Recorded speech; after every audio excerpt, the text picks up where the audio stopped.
एक रहस्यमय कालातीत स्थल है कालसभा।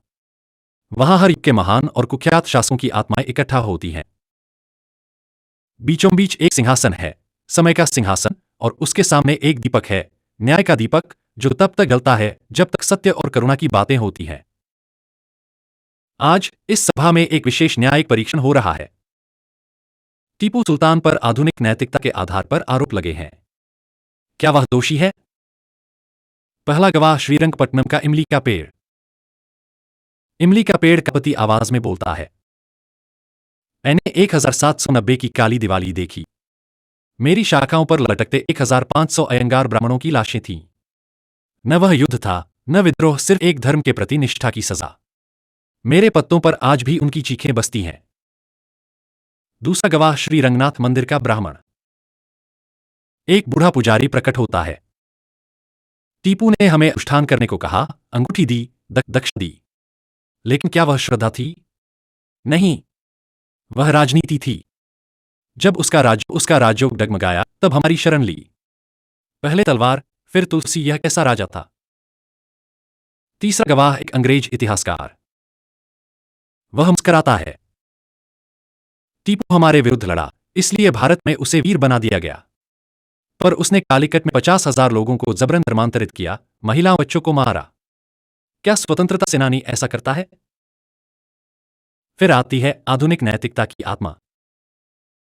वह कहती है, आज हम मानवाधिकार, धर्म स्वतंत्रता और करुणा की बात करते हैं। लेकिन 18वीं सदी की दुनिया वैसी नहीं थी। उस समय तलवार ही न्याय थी और राज्य विस्तार ही धर्म। क्या हम उस युग के राजा से आज के डॉक्टर जैसा व्यवहार मांग सकते हैं? वह दीपक की लौ को देखती है। जो भी सत्ता में था, उस पर जिम्मेदारी थी। अगर तुमने निर्दोषों की हत्या की, चाहे किसी धर्म में हो, तुमसे सवाल तो होंगे। दीपक की लौ कांपती है। एक और आता है। इतिहास समझने के लिए होता है, पूजने या धिक्कारने के लिए नहीं। पर पीड़ा अगर सच्ची है, तो उसे दबाना अन्याय है। हमें टीपू सुल्तान की वीरता और कूटनीति को समझना चाहिए, लेकिन उसकी धार्मिक कट्टरता और अत्याचारों की सच्चाई से आंखें नहीं चुरानी चाहिए। ऐतिहासिक व्यक्तित्वों को न पूरी तरह पूजना चाहिए, न पूरी तरह राक्षस बनाना, बल्कि हर समय के संदर्भ में विवेक और करुणा से समझना चाहिए।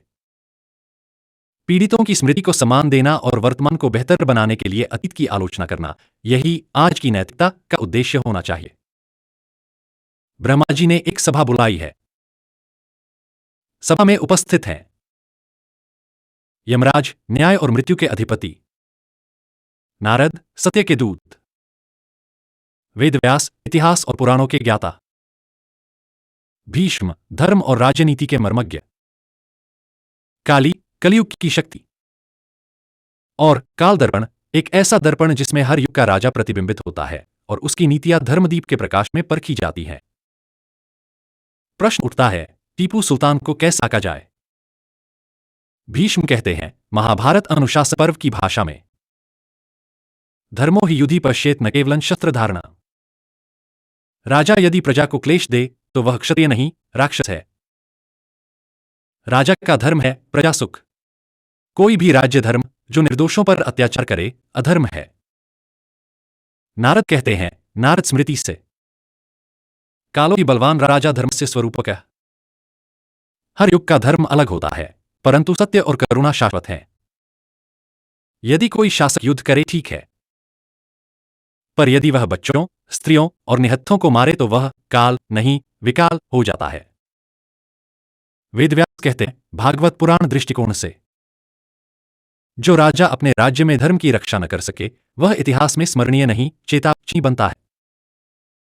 जैसे हिरण्यकश्यप बलवान था, पर उसका स्मरण नहीं, प्रहलाद की भक्ति होती है। कलियुग मुस्कराता है। मैं जानता हूं कि मनुष्य अतीत के अत्याचारों को भूलना चाहता है और इतिहासकारों की कलम से भूत को वीर घोषित कर देता है। वाम भी मेरा है, दक्षिण भी। मैं सत्य को भ्रम और भ्रम को आदर्श बना देता हूं। यही मेरा खेल है, स्टॉकहोम सिंड्रोम ऑफ सिविलाइजेशन। काल दर्पण में दिखता है टीपू सुल्तान का चेहरा। एक हाथ में तलवार जिस पर लिखा है, या अल्लाह, मुझे काफिरों का नाश करने दो। दूसरी ओर मंदिरों में ब्राह्मणों से ज्योतिषीय अनुष्ठान करवा रहा है। यमराज बोलते हैं, मनुस्मृति और नीति दर्शन से धर्म न केवल आचरण है बल्कि परिणाम भी है। यदि किसी के शासन का परिणाम अत्याचार, जबरन धर्मांतरण और हिंसा है तो युग के परिप्रेक्ष्य में देखना चाहिए, पर आलोचना से नहीं बचाया जा सकता। क्षमा सत्य की हत्या नहीं होनी चाहिए। अब निर्णय आता है। ब्रह्मा कहते हैं, न आज की नैतिकता को पूरी तरह अतीत पर थोपो, न अतीत के अत्याचार को समय की ढाल से ढंको। सच्चे इतिहास का उद्देश्य श्रद्धा नहीं, स्मृति है। स्मृति जो विवेक जगे, करुणा उपजे और भविष्य में पुनरावृत्ति न हो। कालदर्पण वह आईना है जिसमें हर युग के कार्यों का प्रतिबिंब दिखता है। यह न्याय की दृष्टि नहीं बल्कि समय की गहराई से सत्य का मंथन करता है। आज की नैतिकता एक दर्पण है जिसमें हम अतीत को देखते हैं, परंतु यह दर्पण समय सापेक्ष है।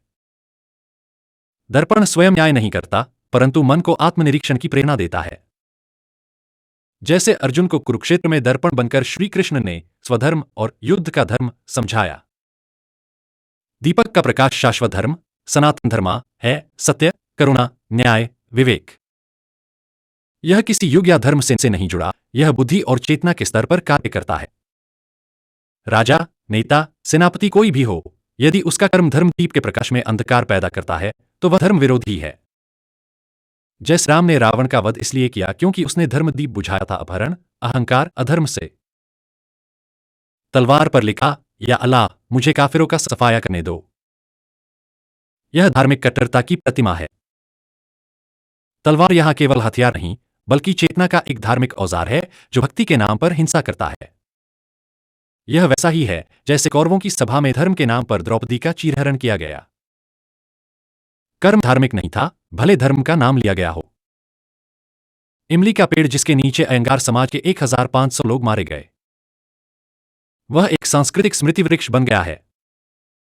जैसे कुरुक्षेत्र के युद्ध में भीष्म, द्रोण जैसे महान योद्धा गिरते हैं, उनका पतन युगों की चेतना को झकझोरता है। समाज इन प्रतीकों को श्रद्धा या शोक के रूप में नहीं बल्कि सावधानी और स्मरण के रूप में सहेजता है।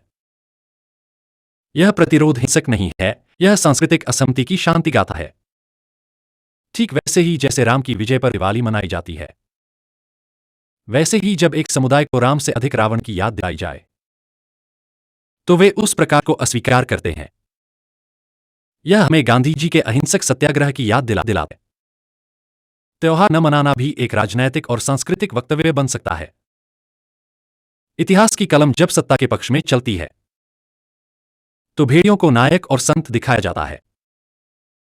यह महाभारत के शकुनी और कर की कथा से मेल खाता है, जो अधर्म को नीति, सम्मान या बदले का नाम दे महिमा मंडित करते हैं। यही कारण है कि व्यास ने इतिहास नहीं लिखा, इतिहास शास्त्र लिखा, जहां पात्रों की गहराई और त्रुटियां भी वर्णित हों, ताकि समाज भावनाओं में बहकर सत्य से दूर न जाए। श्रद्धा हमें जोड़ती है, लेकिन स्मृति हमें जगाती है। एक राष्ट्र तब सशक्त बनता है जब वह अतीत को गौरव के साथ साथ चेतावनी के रूप में भी देखे। जैसे श्री कृष्ण ने अर्जुन से कहा, स्वधर्मे निधन श्रेयः प्रधर्मो भयावह। अपने सत्य से मृत्यु भी हो तो भी ठीक है, पर झूठी प्रशंसा और पराई श्रद्धा भयावह है। आज की दुनिया में युद्ध केवल तलवारों से नहीं, कहानियों और विचारधाराओं से लड़े जाते हैं। इतिहास को कौन लिखता है, कैसे लिखता है, यही तय करता है कि कौन नायक है, कौन खलनायक। टीपू सुल्तान को कुछ इतिहासकारों ने स्वतंत्रता सेनानी बताया, जबकि स्थानीय स्मृति उसे हत्यारा मानती है। यह पोस्ट मॉडर्निज्म और क्रिटिकल थ्योरी के केंद्र में आता है। सत्य नहीं बनाती, पर सत्य की व्याख्या को नियंत्रित करती है। जब कोई समुदाय बड़े पैमाने पर मारा जाता है या अपमानित होता है तो वह घटना सिर्फ एक इतिहास नहीं रहती, बल्कि उस समाज के डीएनए में दर्ज हो जाती है। कार्ल जंग के अनुसार कलेक्टिव अनकॉन्शियस में ऐसी स्मृतियां पीढ़ियों तक यात्रा करती हैं। जैसे अयंगार समाज का दिवाली न मनाना, यह PTSD, post traumatic stress disorder का सांस्कृतिक रूप है। रिचर्ड डॉकिंस ने कहा था कि विचार और कहानियां भी जीन्स की तरह फैलती हैं, जिन्हें हम मीम, मेम कहते हैं। यदि एक झूठा या एकतरफा नैरेटिव बार बार दोहराया जाए तो वह सांस्कृतिक सच बन जाता है।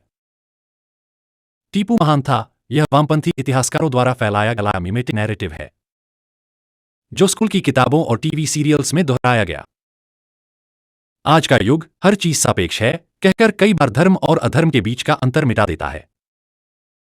परंतु जस्ट वॉर थ्योरी, जैसे माइकल वोल्जर द्वारा विकसित, कहती है कि युद्ध तभी न्यायोचित है जब वह आक्रमण रोकने, निर्दोषों की रक्षा और उनकी रक्षा हेतु हो। उसने धार्मिक आधार पर नरसंहार किए, यह एथनो-रिलीजियस क्लेंजिंग था जो किसी भी आधुनिक मानवाधिकार सिद्धांत के विरुद्ध है। आज की सत्ता यह तय करने की कोशिश करती है कि किसकी स्मृति जिंदा रखी जाए और किसे मिटा दिया जाए। इसे कल्चरल हेगेमनी कहते हैं। एंटोनियो ग्राम्सी के अनुसार शासन तब स्थिर होता है जब लोग यह मान लें कि वही सोच सामान्य है जो सत्ता कहती है। यदि इमली के पेड़ के नीचे मारे गए लोगों की याद मिटा दी जाए और केवल टीपू के वीरता के किस्से याद रखे जाएं, तो यह इतिहास नहीं, यह स्मृति का षड्यंत्र है। डैनियल गोलमैन ने बताया कि ईक्यू, इमोशनल इंटेलिजेंस, के बिना कोई भी समाज चेतन निर्णय नहीं ले सकता। जो समाज अपने दर्द, स्मृति और असहमति को पहनता है, वह पुनर्जागरण की ओर बढ़ता है।